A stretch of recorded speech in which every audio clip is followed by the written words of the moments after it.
진주만 공습이 있은 지 하루 뒤인 1941년 12월 8일 훗날 치욕의 날 연설로 불리게 된 루즈벨트 대통령의 연설이 이루어졌습니다. 우레와 같은 함성으로 마무리된 이 연설 직후 일본에 대한 선전포고안이 의회에 상정됐고, 이 결의안은 불과 1시간 뒤 상원에서 82대 0으로 만장일치, 하원에서 388대 1이라는 압도적인 지지와 함께 통과됐지요. 같은 날 오후 4시 10분 루즈벨트 대통령이 이 결의안에 서명함으로써 미국은 마침내 공식적으로 전쟁에 발을 들여놓게 됐습니다. 또한 이로부터 3일 후인 12월 11일 독일과 이탈리아가 미국에 선전포고하면서 추축국 전체와 상호 선전포고가 이루어졌어요. 진주만을 기억하라 라는 슬로건 아래 미국은 발빠르게 국가의 모든 역량을 전쟁 수행에 집중하기 시작합니다. 과연 우리는 잠자는 사자를 깨운 것인가? 일본의 목표는 미국과의 강화와 협상, 미국의 반격이 시작되기 전까지 태평양을 완전히 평정하고 방어선을 구축해야만 했는데,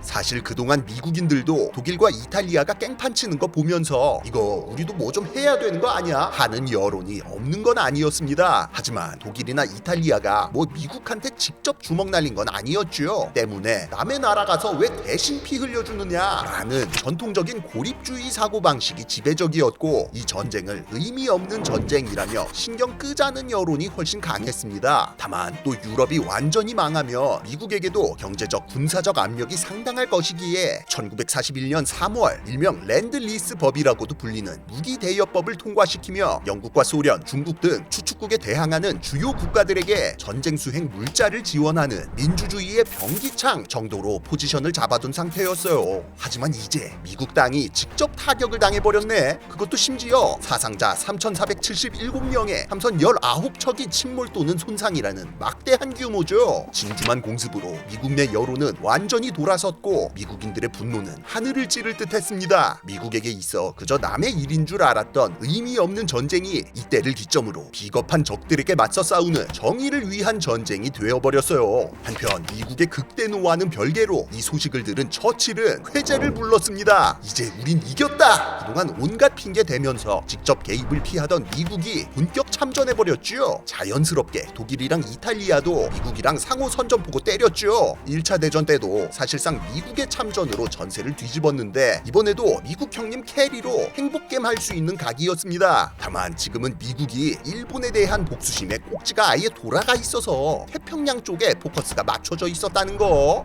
유럽까지 와서 칼부림 좀 해줘야 되는데 싶었던 처칠은 그냥 딱 약속을 못 박아버리기 위해 독일군 유보트의 위협을 뚫고 직접 대서양을 건넙니다. 그렇게 1942년 1월 1일 새해 첫날 미국의 수도 워싱턴 DC에서 아르카디아 회담이 개최되고, 여기서 그 유명한 연합국 공동선언이 발표되게 되지요.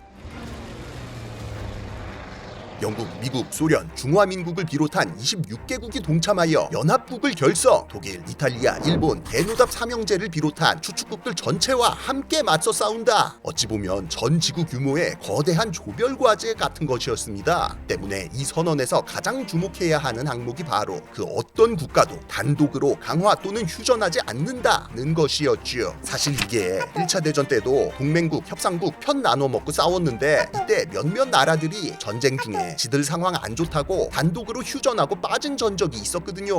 일종의 조별 과제였던 만큼 그때와 같은 지리멸렬한 말로를 맞지 않기 위해 얘들아, 우리 중도 탈락 없이 이 팀 그대로 끝까지 가는 거다 라며 절대로 와해되지 않게끔 안전장치를 해놓은 것이었습니다. 또한 그때와는 달리 공동의 목표를 달성하기 위해 미국을 중심으로 일종의 합동참모본부인 CCS를 구성해서 지휘체계도 깔끔하게 통합시켜버렸지요. 아니 뭐 조항으로 박아놓으면 끝나냐 하실 수도 있는데, 미국이 조장이라면 가능한 일이었습니다. 사실 이게 말이 조별과제지 조장이 그냥 하드캐리하는 사실상 1인 팀이나 마찬가지잖아요. 조장 형님이 밥도 다 사주고 자료조사도 다 해주고 차도 태워주는 데다가 프레젠테이션도 다 만들어 오고 심지어 발표까지 직접 하는데, 솔직히 열심히 할 만하다 이거예요. 실제로 공식적인 참전을 선언한 이후인 1942년 1월부터 미국은 본격적으로 지갑을 열고 리미트를 해제하는데요. 이에 정부 차원에서나 기업 차원에서나 엄청난 기세로 전쟁 준비 태세를 갖춰 나갔습니다. 국민들의 전쟁 수행 의지도 매우 높은 편이어서 모병소에는 연일 자진 입대 러시가 이어졌고 국회의원이나 장성들의 자식들도 자원 입대하는 경우가 속출했지요. 그럼 전쟁터 나간 남자들의 빈자리는 어머니들, 딸들이 채웠습니다. 전쟁 물자 생산에 힘을 보태기 위해 여자들까지 집을 박차고 나와 전국 각지의 공장으로 몰려갔어요. 이처럼 전쟁에 대한 지지도는 남녀노소 지위 고하를 막론하고 미국인들 전체에 확고한 공감대가 되어 있었습니다. 이거야말로 진정한 의미의 쇼미더머니죠. 다만 필요한 것은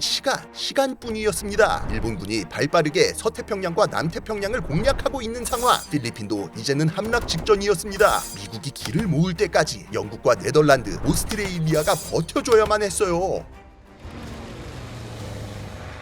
그러나 믿었던 영국은 졸전에 졸전을 거듭했고 네덜란드는 아무 힘이 없는 껍데기에 불과했습니다. 1942년 초 동남아시아 전역의 요충지와 자원지대가 일본의 소나귀에 떨어지면서 필리핀 바탄 반도에서 농성 중인 메가다와 미 극동군만이 유일한 희망이 되어버렸어요. 온 미국의 이목이 필리핀에 집중된 상황. 하지만 객관적으로 봤을 때 여기도 오래 못 버티거든요. 식량이고 뭐고 다 떨어졌고 말라리아 때문에 비전투 손실까지 막대해서 사실상 진 게임이었습니다. 이거 꾸역꾸역 버티다가 메가더가 항복하고 포로로 잡힌다. 진짜 굴욕도 이런 굴욕이 없었습니다. 미국의 대외적 위신뿐만 아니라 군 내부의 사기도 크게 저하될 게 뻔했죠. 결국 줄 건 주자라는 결론이 나옵니다. 루즈벨트는 메가더에게 바탄 반도를 비밀리에 탈출하여 오스트레일리아로 향하라고 명령. 끝까지 항전하겠다고 버티던 메가더였지만 메가더도 결국 1942년 3월 큰 그림을 그리기 위해 이를 수락했어요.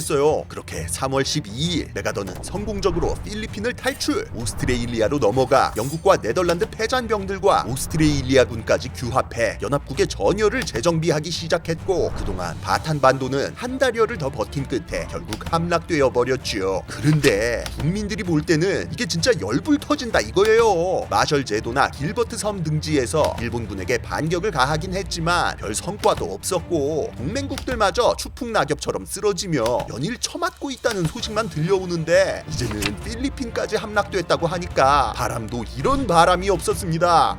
일본 패버리겠다고 결연하게 선언문까지 내걸었는데 딱히 눈에 보이는 무언가가 아직 없죠. 언제까지 맞기만 할 거냐, 우리도 한 대 때리고 가자 라는 여론이 들끓고 있었습니다. 이쯤에서 국민들에게 참교육하는 신용이라도 한번 보여주고 가지 않으면 면목이 서질 않는 상황이었어요. 하지만 아직까지 태평양에서 미군의 전력은 압도적 열세, 전함은 진주만에서 거진 다 박살난 상태였고 항공모함은 일본이 무려 10척을 보유한 반면 미국은 고작 3척에 불과했습니다. 괜히 참교육하겠답시고 지금 급발진했다가는 그나마 남아있던 항모도 전함 따라 용궁 갈 수도 있는 판이었지요. 최대한 효율적으로, 최대한 몰래 서프라이즈 이벤트 할 수 있는 방법이 없을까? 기세등등한 일본군에게 경고의 메시지를 확실히 전하고 불타는 민심을 진정시키기 위해서 루즈벨트는 군에게 어떻게든 여론을 전환시킬 만한 작전을 입안하라며 독촉하는데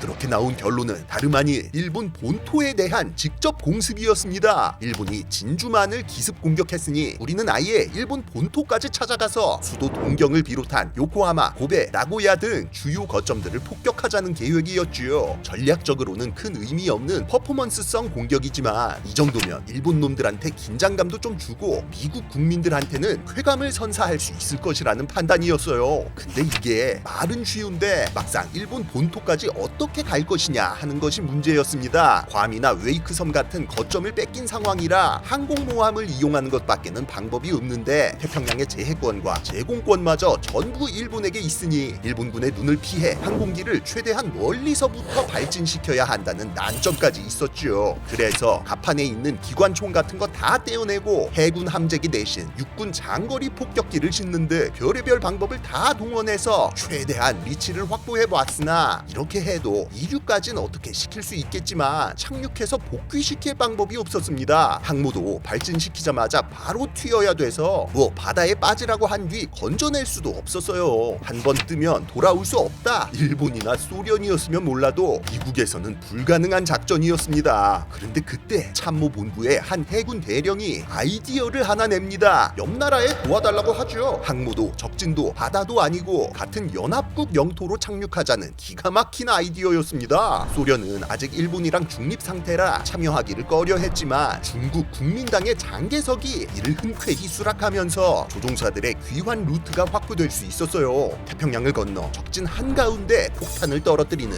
위험한 임무. 미군 최고의 에이스 제임스 둘리틀 중령이 등판해 선두를 자처하면서 둘리틀 특공대라는 이름으로 극비리에 인원 모집이 시작됐습니다. 영문도 모른 채 차출된 각 부대의 에이스들은 작전 당일이 되어서야 자신들의 임무를 알게 됐지만 역사상 최초로 일본 본토를 폭격할 수 있다고? 이건 못 참지! 라며 대부분이 이탈하지 않고 끝까지 임무에 함께하기로 결정했지요. 그렇게 1942년 4월 2일 샌프란시스코에서 항공모함 호넷이 출항하면서 역사상 최초의 일본 본토 폭격 작전 둘리틀 공습 작전이 개시됐습니다. 진주만의 복수다! 복구 중인 진주만 기지를 경유하여 호넷과 둘리틀 특공대는 적진 깊숙한 일본 앞바다로 향하는데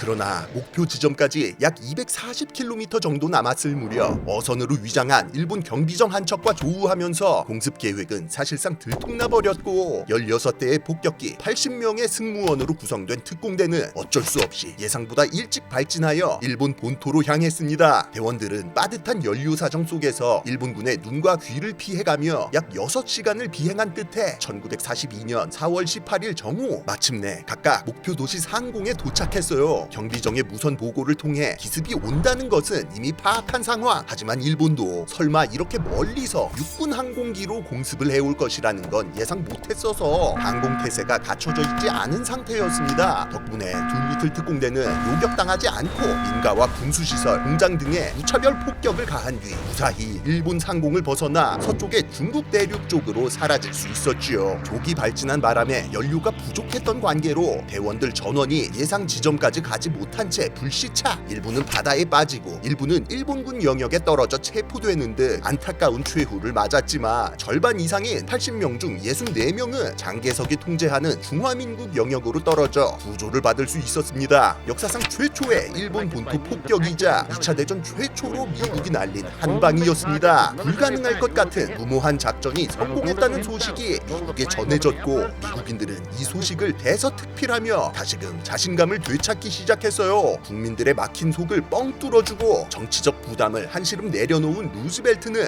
이 여세를 몰아 일본에 대한 더욱 본격적인 반격을 준비하는데